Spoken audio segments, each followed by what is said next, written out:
हमारे चैनल के सभी दर्शकों को मेरा सादर अभिवादन।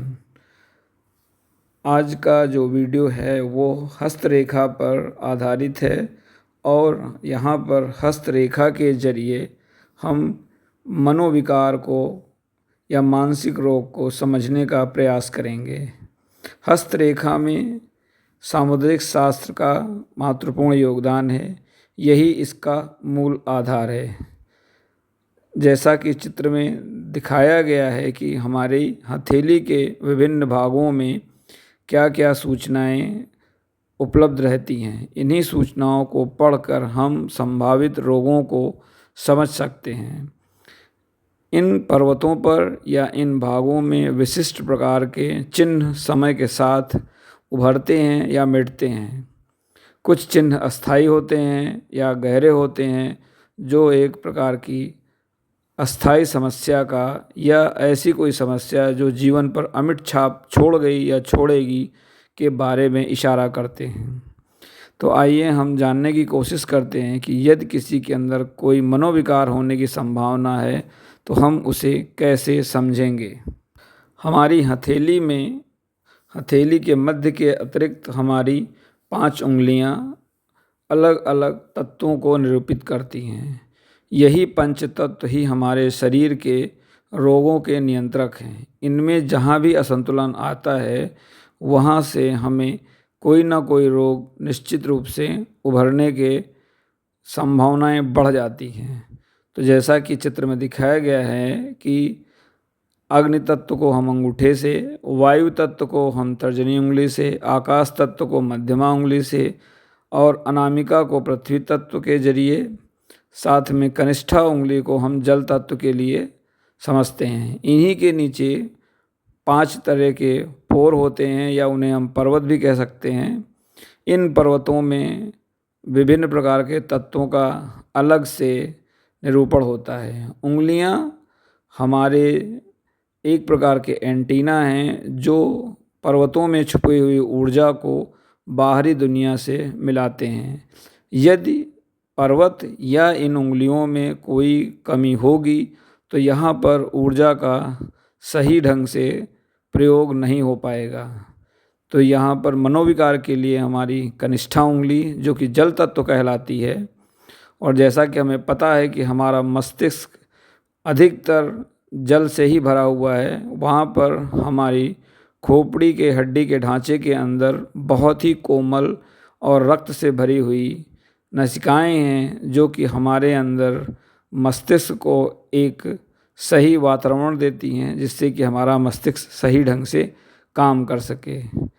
बाकी सूचनाएं आप चित्र से देखकर भी समझ सकते हैं। क्योंकि यहाँ समय कम है, अब हम इसके आगे चलते हैं। इस चित्र में आप देख सकते हैं कि विभिन्न प्रकार के जो चिन्ह हैं वो क्या हैं, उन चिन्हों का क्या असर होता है और क्या उनसे हम समझ सकते हैं। जैसे स्टार का होना किसी प्रकार की अच्छी सूचना देता है, लेकिन यदि स्टार अनियमित हो तो ये एक प्रकार की विस्फोटक स्थिति भी ला सकता है। क्रॉस का मतलब है कोई ना कोई चीज़ अपनी दिशा बदलेगी। ये दुर्घटना भी हो सकती है और ये अच्छे कार्य भी हो सकते हैं। इसी प्रकार यदि कोई गोलाकार आकृति है और उसको कोई दूसरी लाइन बीच से चीर रही है तो ये बताती है कि कहीं ना कहीं कुछ हमारे जीवन से ऐसा है जो कटेगा और हमें नई दिशा मिलेगी। अब ये कटना आपके लिए अच्छा भी हो सकता है और ख़राब भी। कोई भी निशान अपने आप में ना अच्छा है ना बुरा है, उसको अच्छा या बुरा बनाता है पूरी हथेली का विस्तृत आकार। किसी भी एक निशान से या किसी भी एक क्षेत्र से हम कोई भी संभावना को दृढ़ या स्थायी नहीं मान सकते।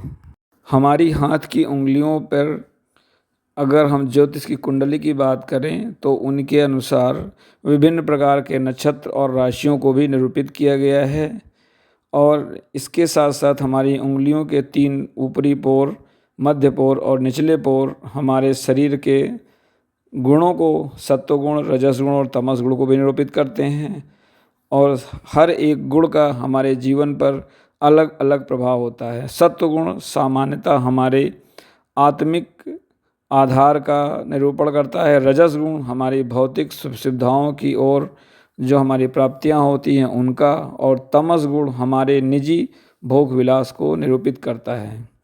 इसी प्रकार विभिन्न नक्षत्र से भी हम समझ सकते हैं कि उंगलियों पर जो लक्षण हैं वो हमारी कुंडली में कैसे नज़र आएंगे। इसी को आधार मानकर ज्ञानी पुरुष लोग हथेली को देखकर भी आपकी जन्म कुंडली को बना सकते हैं।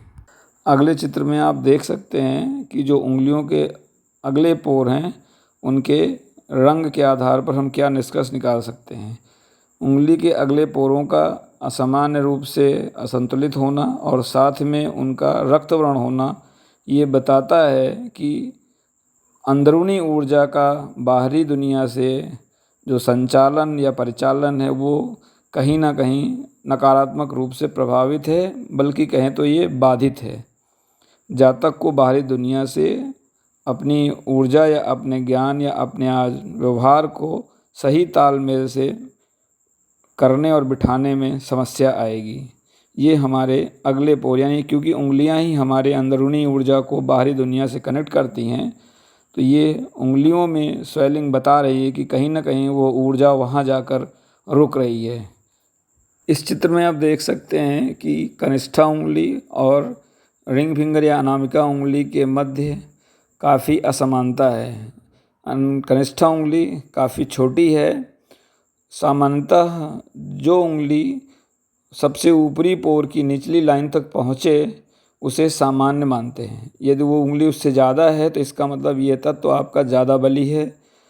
ज़्यादा होना भी नुकसानदायक है और कम होना भी नुकसानदायक है। किसी भी स्थिति में उंगली की अनामिका उंगली से दूरी और उससे बनने वाला कोण हमारे मानसिक और वाणी क्षमता को निरूपित करता है। हमारे मानसिक विकार सबसे ज़्यादा हमारे वाणी को प्रभावित करते हैं। इसके साथ ही हमारी जो बाहरी दुनिया से तालमेल है उसको समझने की कोशिश है, उसमें भी मस्तिष्क का बहुत योगदान है। इसी तरह अगर हम इंडेक्स फिंगर या तर्जनी उंगली की बात करें तो वहाँ पर भी आपको उंगलियों में काफ़ी असमानता नज़र आ रही होगी। उंगलियों की असमानता बताती है कि कुछ न कुछ समस्याएं निश्चित रूप से जातक को होंगी या होने की संभावना है। क्योंकि ये जातक वयस्क है तो ये संभावना दर्शा रहा है कि आयु के हिसाब से ये चीज़ उसके अंदर मौजूद होगी। इस चित्र में आप देख सकते हैं कि कनिष्ठा उंगली के नीचे के पर्वत पर स्टार का निशान है जिसे एक लाइन काट रही है। इसी लाइन को सूर्य पर्वत से या अनामिका उंगली के नीचे के हिस्से से आती हुई लाइन भी टच कर रही है। साथ में जो 2 नंबर से क्षेत्र निरूपित है वो हृदय रेखा की ओर झुकाव लेकर जा रहा है। हृदय रेखा पर यहाँ से किसी लाइन का मिलना किसी असामान्य तंत्रिका तंत्र संबंधी और किसी मामले में विवाह संबंधी समस्या भी दर्शाता है। इसे तलाक के साथ भी जोड़कर देखते हैं या असमय जीवन साथी की मृत्यु से भी जोड़कर देखा जाता है।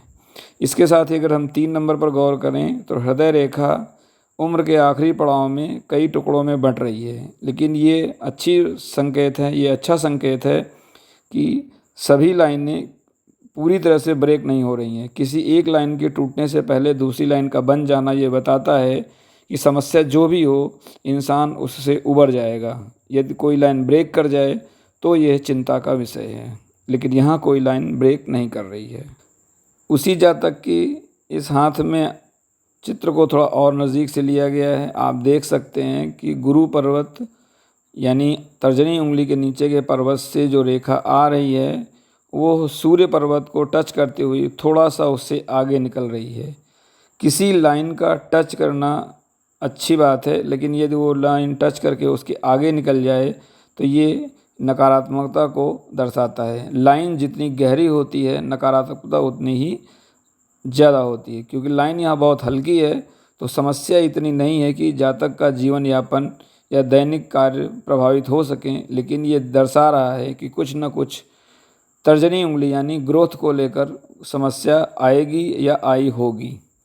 इसी प्रकार अगर हम स्वास्थ्य रेखा जिसे कि हम जीवन रेखा के नाम से जानते हैं उस पर भी देखें तो लगभग उसी उम्र के पड़ाव में, जिस उम्र में कनिष्ठा उंगली के नीचे के पर्वत में असामान्य निशान है, यहाँ पर भी एक लाइन जीवन रेखा को टच करके वापस लौट रही है और वहाँ पर जीवन रेखा या हेल्थ लाइन थोड़ा सा असामान्य हो रही है।